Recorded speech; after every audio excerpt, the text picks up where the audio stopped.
काका नमस्कार, माझं नाव आहे विद्या पडळकर. एक आपण तुम्हाला 11/5/2024 म्हणजे एक आता लई काय पण 7 महिने झाले तुम्हाला आपण मेडिसिन दिलं होतं. नाव वगैरे सांगा तुमचं. चंद्रकांत मोहन माने. तालुका हे सांगायचं का? तालुका इंदापूर, जिल्हा पुणे. गाव तुमचं निर्वांगी. निर्वांगी. बरं, हे तुम्हाला एक अमृत नोनी ज्यूस आहे, एक अर्थस्ट्रॉंग पावडर आहे, तेजवीन पावडर आहे, का अर्थसुद्धा नावाची टॅबलेट आहे आणि ओटी टॅबलेट आहे. हे तुम्हाला आपण एक 3 ते 4 महिने झालं पुरेपूर देतोय. 3 महिने तुम्हाला औषधामध्ये गॅप होता. ह्या मेडिसिन बद्दल तुम्ही काय सांगू शकता? ह्या आयुर्वेदिक औषधांचा फरक पडतो? ह्या आयुर्वेदिक औषधाचा चांगला फरक आहे, कारण का मी खाल्लेला आहे ना.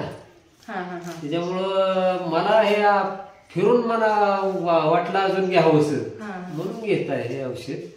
अच्छा, बरं. गुडघे वगैरे तुमचे जास्त दुखत नाही, कमी आहे प्रमाण. काम सतत चालू आहे त्याच्यामुळे आता तेवढं दुखतंय ते, मग ठीक आहे, ते कमी खाल्लं पाहिजे.